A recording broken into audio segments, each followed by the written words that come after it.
Oh, let the centipede go, little kitty. It's not something to fiddle with, as it can be a little risky. Risky? Yes, and to understand the risk, let me address a painful question. What if a centipede bites you? Zoom in. Centipedes, with their long segmented bodies and numerous legs, are fascinating creatures found in diverse habitats, comprising more than 3,000 known species. Their sizes may vary greatly, ranging from the smallish house centipede measuring tiny fraction of an inch to the giant centipede, which holds the title of the largest among them all, reaching over a foot in length. Generally, these carnivorous arthropods snack on insects, spiders, and worms. However, at times, a hungry centipede doesn't mind hunting for prey 15 times larger than itself, like a mouse. They attack with the help of their venom glands, which paralyze the animal, making it easier for the centipede to have a feast. And this is where it gets risky.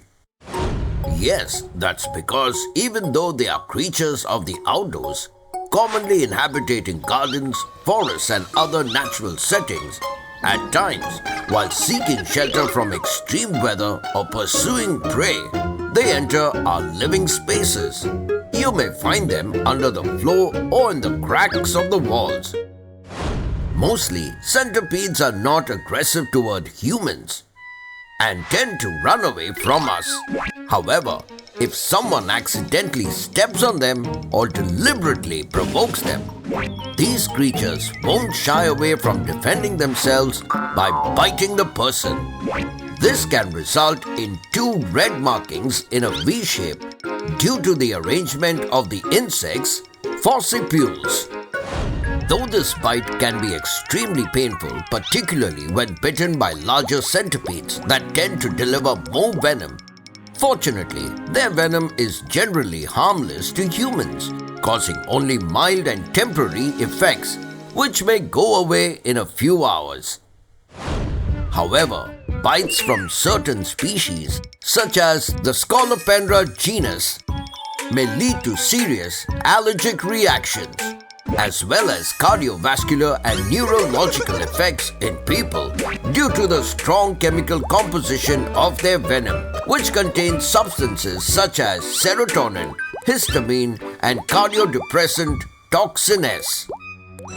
Soon the person may start to experience symptoms such as intense pain radiating from the bite site, swelling, nausea, dizziness, difficulty in breathing, rapid heart rate, and even fever and chills, along with a swollen throat and skin infections. In some extreme cases, the person may even experience memory disturbance and loss of consciousness. Fortunately, these serious conditions rarely occur, and for most centipede bites, the symptoms may resolve within a few hours to days, without causing any long-term effects.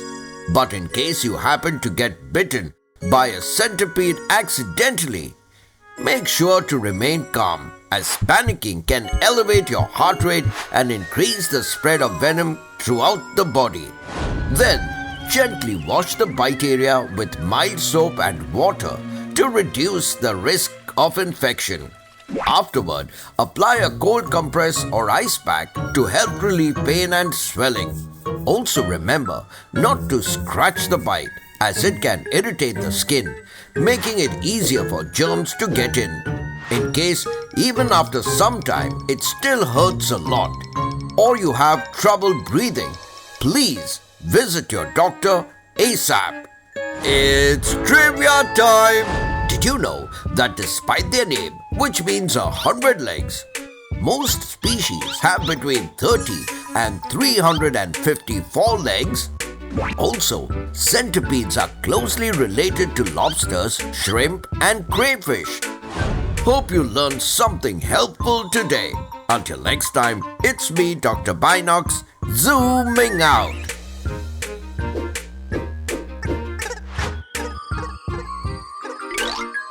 Mommy!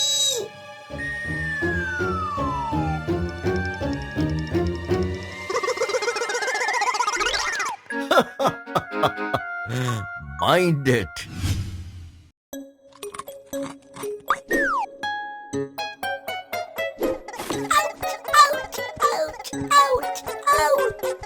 Oh, what happened, little kitty?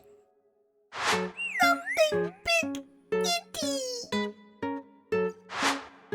Oh, it's just an ant. Don't worry, the pain will go away in some time. Why did they bite Kitty? Well, I'll answer that along with a stinging question. How do ants bite you? Zoom in! Ants are tiny insects, varying in size from minuscule to about an inch long. They have three main body parts, the head, thorax and abdomen, all protected by a tough exoskeleton. With 6 legs and antennae for sensing. Ants come in a variety of colors, including black, brown, red, and even green or yellow. But one of the most remarkable features of ants is their specialized mouthparts called mandibles, which they use for biting and chewing.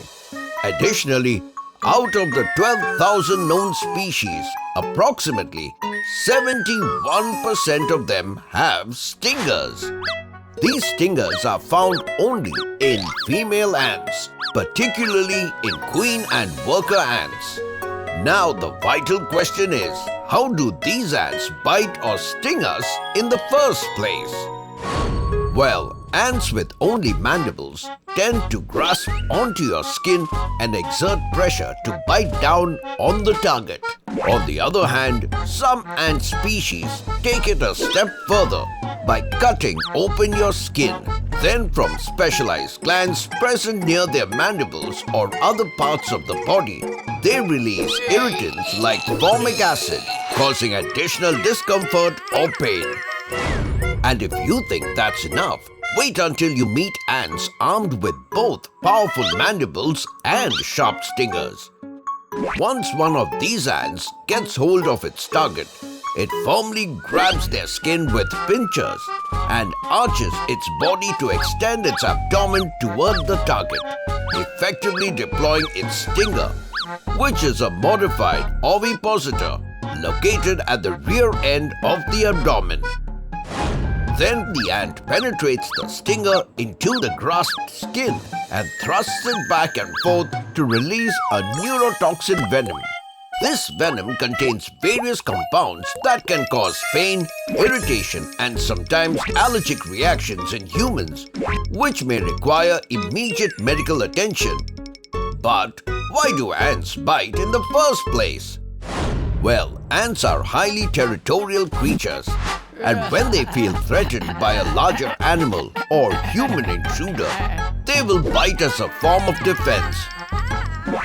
Additionally, ants may also bite if they mistake you for food, or if they feel trapped and unable to escape. However, it's not just for defense. Ants also use bites to communicate with each other. Yes, through these bites, ants secrete pheromones, which are chemical substances that act as signals or alert other ants to potential danger or lead them to a source of food. But remember, my friends, while many ant bites cause only minor discomfort, it's crucial to be cautious around certain species like fire ants and bullet ants, particularly if you're allergic or sensitive to insect bites. So when encountering ants during your adventures, tread lightly and respect their space. You never know when they might bite. Ouch! Trivia time! Did you know that ants can lift 10 to 50 times their body weight? To put it into perspective, if humans could lift 10 times their weight, a 200-pound man could lift a small car above his head. Hope you enjoyed today's fun facts. Until next time, it's me, Dr. Binocs, zooming out.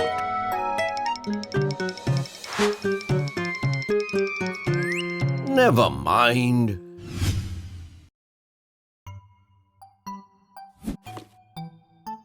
Oh, why you putting on the winter earmuffs, little kitty? It's already warm in here. This place has earwigs that eat rain. Oh, so are you afraid that an earwig will enter your ears? Yes. Well then, to help you fight this fear, let me answer a creepily crawling question. What happens if an earwig goes into your ear? Zoom in. Earwigs are lean insects, usually ranging from half an inch to an inch in length. Their head features antennae and prominent compound eyes. But the standout feature of earwigs is their pair of pincer-like appendages called cerci, situated at the end of their abdomen. But let's get things straight. Earwigs have earned quite a bad rap thanks to some seriously spooky stories about them. Yes, according to centuries-old European superstition, these bugs are notorious for sneaking into the ears of a sleeping person to lay eggs, or worse, for eating their brains. Yikes! But is this for real? Firstly, earwigs have quite an appetite, munching on all sorts of bugs and plants. But luckily, human brains are definitely not on their menu. Secondly, while these bugs make fancy warm and moist spots, like under rocks, logs, or in soil, human ears aren't exactly their dream vacation spot for settling down and starting a bug family. So, the stories surrounding these insects are purely fictional and lack scientific records to back them up. Phew! But here's the twist. Since many bugs, including earwigs, seek out small hiding spots, there's a chance they might accidentally venture into human ears. Let's dive into what could happen next. You see, our ears are divided into three main parts: the outer ear, the middle ear, and the inner ear. The outer ear comprises a tube known as the ear canal, leading to the eardrum. This canal is protected by earwax and tiny hairs, acting as barriers against unwanted intruders. So, if an earwig were to venture into the ear, it would likely get stuck in the outer ear canal.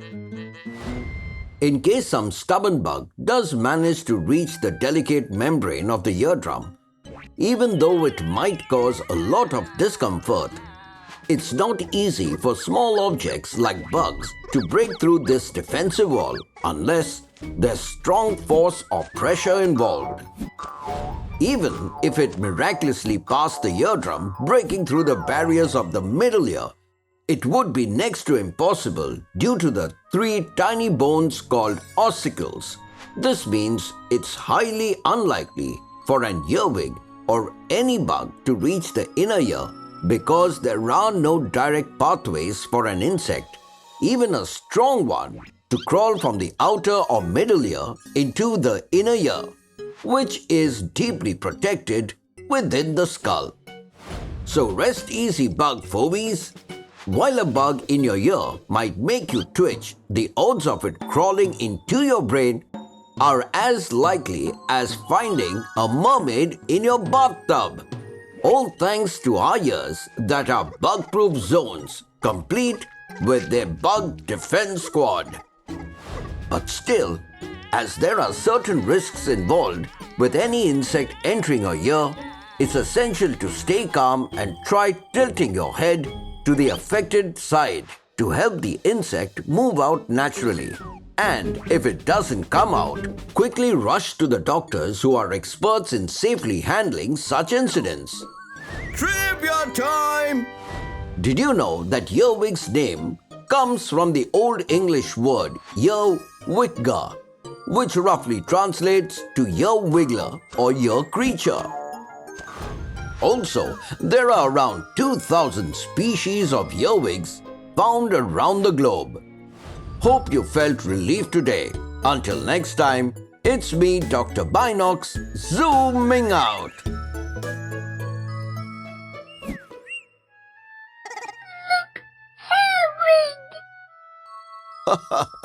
Never mind. Ouch! Missed it. Oh, come on. Give me a break. What happened? Oh, these mosquitoes are biting me like hungry wolves. Mosquitoes? Where? Oh, seems like they aren't biting you. Ouch! Why so? Well, that's a mystery we'll solve by answering a buzzing question. Why do mosquitoes bite some people more than others? Zoom in. Scientists have been like detectives, striving to solve the mystery of why some individuals end up with more mosquito bites than their friends. In their quest, they have figured out that it has something to do with how mosquitoes track us down. Yes, while male mosquitoes are seeking nectar for food, their female counterparts are hunting for blood to provide nutrition to their eggs. These female mosquitoes are armed with antennae, concealed in hair-like appendages that possesses odor-sensing receptors and neurons. Initially, mosquitoes detect our exhaled carbon dioxide from as far as 10 meters away. Following this, they begin sensing body heat and the odors produced by germs residing in our bodies. These germs thrive on our sweat and sebum, releasing smaller organic compounds that can vaporize and attract hungry mosquitoes. Usually, factors like excessive sweating, alcohol consumption, and pregnancy in women can temporarily attract these bloodsuckers. However, about 20% of unlucky individuals are dubbed mosquito magnets, naturally drawing these creatures more than others. But why does this happen? While there's some anecdotal evidence suggesting that certain blood types, like type O, might attract more mosquitoes compared to type A, the most substantial reason why a mosquito targets a specific person lies in the type of germs living on your skin. Yes, every person hosts a different community of microorganisms that contribute to distinct body odor made up of various chemical compounds. Researchers found that mosquitoes are most drawn to people whose skin produces high levels of carboxylic acids. The composition of this unique set of germs partly depends on our diet and environment, but there's evidence that genetics can also play a role in determining why some people have specific germs that produce more mosquito-attracting acids. Understanding why mosquitoes favor some people over others isn't just about personal comfort. It also has implications for public health and disease prevention.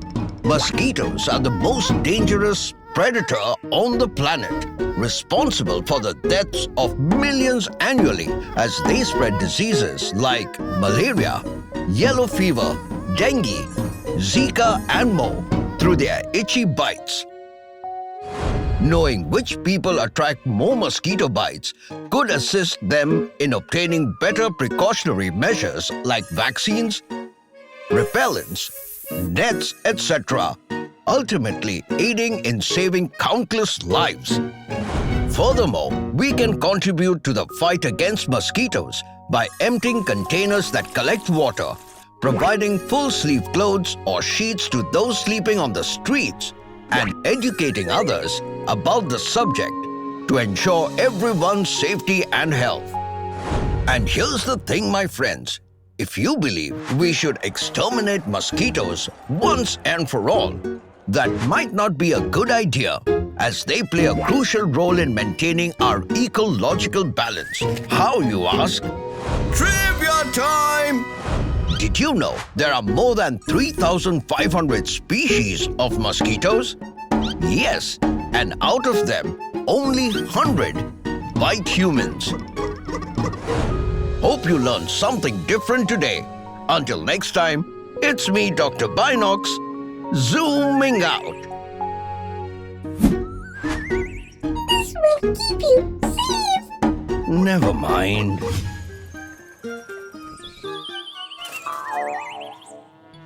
Oh no, a beehive! Get away before the bees come! Phew! Thank goodness Kitty made it in time. Otherwise, it could have been a big disaster. Let me answer that by addressing a stingy question. What if a honeybee stings you? Zoom in! Honeybees with their fuzzy bodies and diverse colors are renowned for collecting nectar and pollen from flowers and transforming these resources into the iconic golden honey that they store in their hives. To protect this precious home, worker bees are constantly on guard, ready to fight any potential threat. Generally, honeybees mind their own business, living peacefully to make this world a sweeter place. However, if some naughty intruder tries to poke into their personal space to harm them, these bees won't hesitate to show their aggressive side by using their venomous stinger, which is a specialized organ evolved primarily for defense. And how do they sting you? First, the bee inserts its stinger into the target's skin by thrusting it with a swift stabbing motion. On the surface, these stingers may look like simple dart needles, but if you take a closer look, you'll see that it's a complex mechanism consisting of three main components: the stylet, which serves as a stabilizing rod, and two digging blades called lancets, equipped with backward-facing barbs. Unfortunately, as the bee attempts to retreat, the barbed structure of the lancets prevents the stinger from being withdrawn smoothly. Due to this, the stinger detaches from the bee's body, resulting in the rupture of its internal organs, often leading to the bee's demise following a single sting.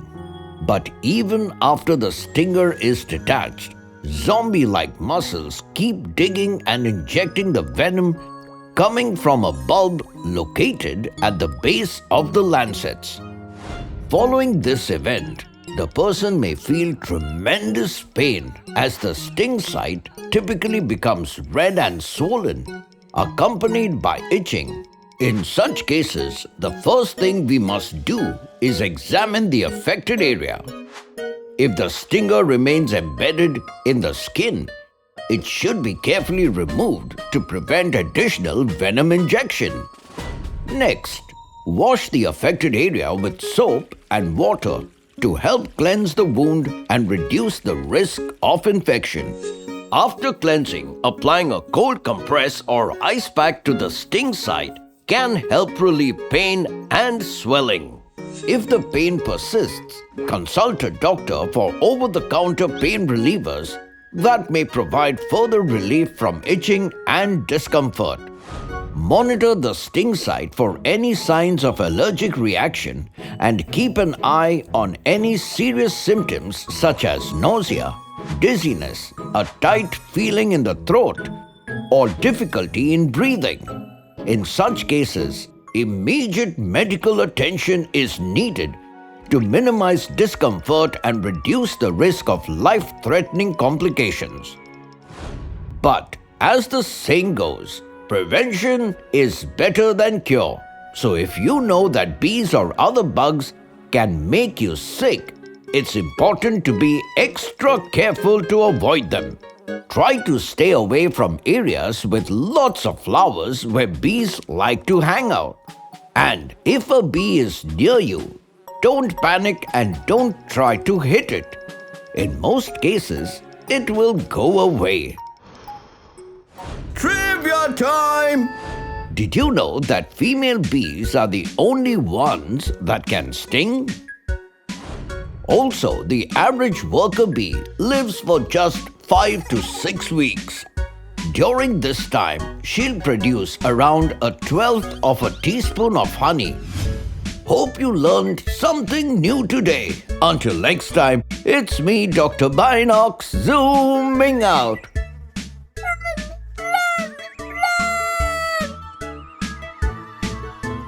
Never mind. Wait, little kitty. Don't touch it.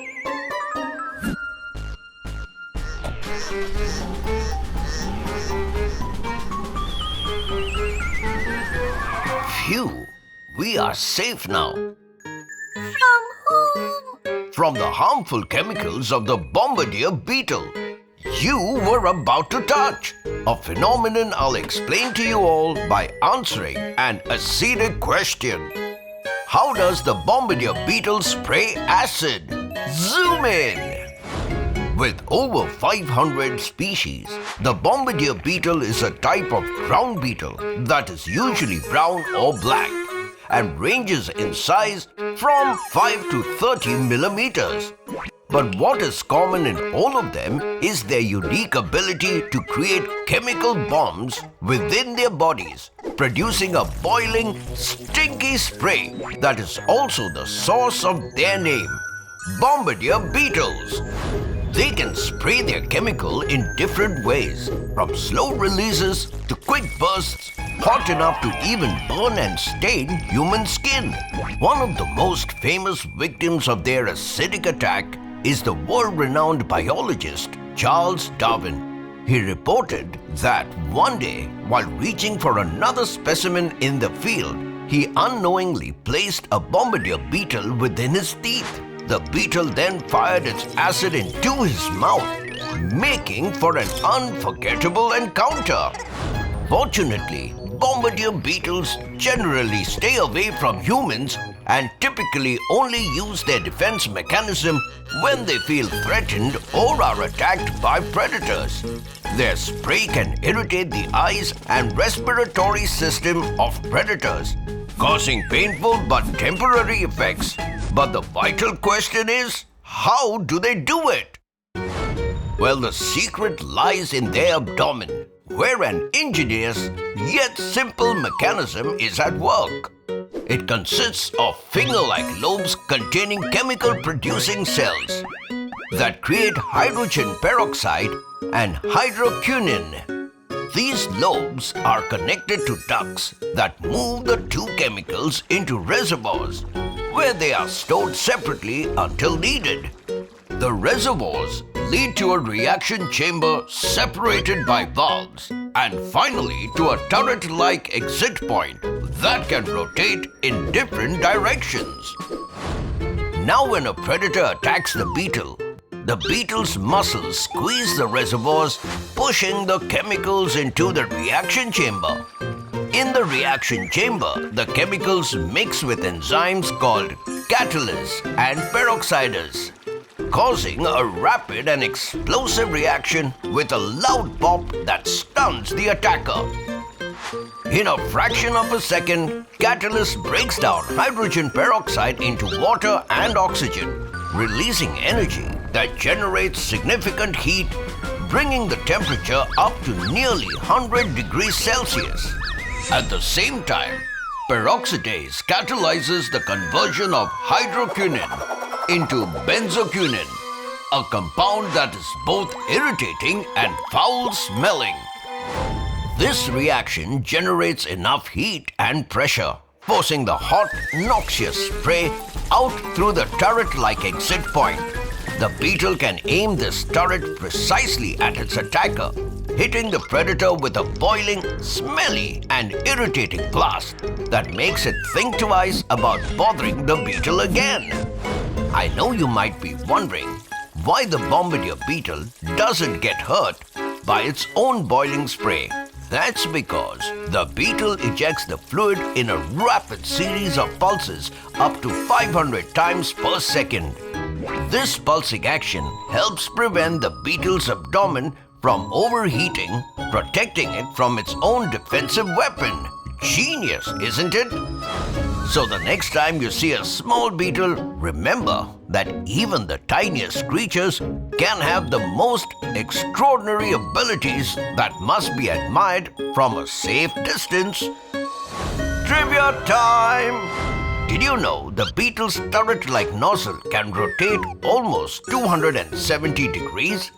Yes, it allows it to accurately aim its prey at attackers from various angles. Hope you learned something amazing today. Until next time, it's me, Dr. Binocs, zooming out. Phew! That's Kidzy's chemical attack. Never mind.